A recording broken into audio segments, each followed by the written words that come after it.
Hey guys, welcome back to Cynthia's podcast where we talk about anything and everything. This is episode 7 and long time no see, guys. I'm very sorry. I said in the last episode that I would be more consistent, but I think consistent for me means like posting once or twice a month. So, very sorry about that, guys, but at least I'm here doing another episode.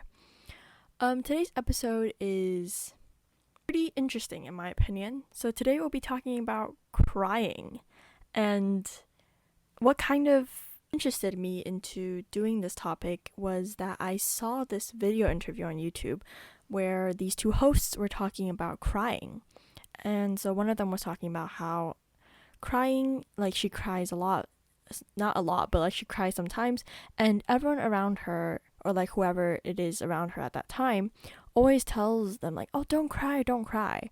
And then she kind of had this like revelation where she thought to herself, why not? Like, why shouldn't I cry? And that kind of got me thinking, like, yeah, like whenever I cry or someone else around me cries, I always tell them like, oh, don't cry, like it's okay. But through that video interview, they talked about how crying is a natural reaction. It's a natural reaction from the body when something negative or stressful or unpleasant happens in your life. It's just your response to it. And it doesn't necessarily mean a bad thing. And I think there's a lot of negative connotation around crying. And I think through this episode, I kind of want to discuss that in video interview I saw, but also kind of bring light to the issue that crying is not that big of a deal. Like, I cry sometimes, and it's totally fine. Like, for me, crying has become this normal thing, because not that I do it so often that it's normal, it's just more of, like, me understanding that crying is not a bad thing, and people cry sometimes, and it's a healthy way to get out your feelings and emotions, and organize your thought, kind of, because through crying, like, just release of pressure of that negativity, of that sadness, you kind of come out of it being a more refreshed and new person. From the interview, one of the hosts said it's like someone catching a cold, and crying is the sniffles when your heart catches a cold. And I thought that was a really creative way of thinking about it, because when you get a flu or you get a cold, you have sniffles, but it's not like it's a big deal, it's normal. You do get sniffles, and then what about it, You wipe it away and then you move on. You don't say stop sniffling. You just sniffle and have a runny nose, and then you move on with your life. And once your cold gets better, your sniffles go away and you're healthy again.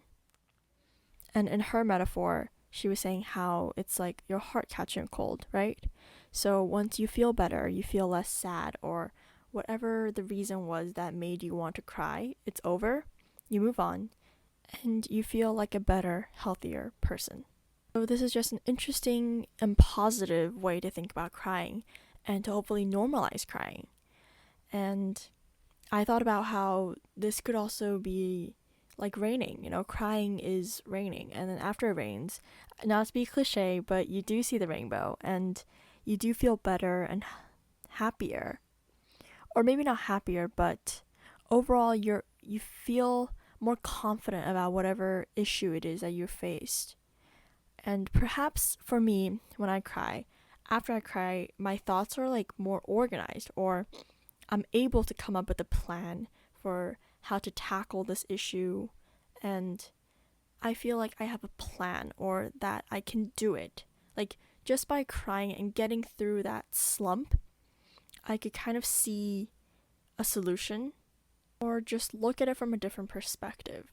I think that's what's really important, is usually when you just get over, like, release the pressure, release all the sadness and stress and negativity, once you've done that, all that's left is the positive energy and the optimism, and you telling yourself, I can do this. There is a way. There's always another solution. And maybe before you cried, you couldn't think of it. And for me, it's usually when I'm stuck in somewhere, or I just can't seem to see the other side, like see the solution to this, see where this ends. And for me, after I cry, I believe in myself again, and I tell myself, there's a solution out there, you just need to think and find it. And that's why, to me, crying is more of a helpful thing than like something that I should not be doing. Hopefully you guys feel the same way about crying, and hopefully we can normalize crying, because crying is not a big deal, and you shouldn't have to do it like hiding in a bathroom or crying in the shower. Like, I mean, you could if you want to, but it's not a big deal. And I guess that's just what I wanted to get across in today's episode. And yeah, sorry guys for such short episodes, but I've decided to ramble less and just get to the point. So the episodes might be shorter now, but anyways, thank you guys so much for listening, and hopefully I'll be back soon. Not sure when, but yeah. So anyways, yeah. Okay, bye guys. Peace out from the Chens Den.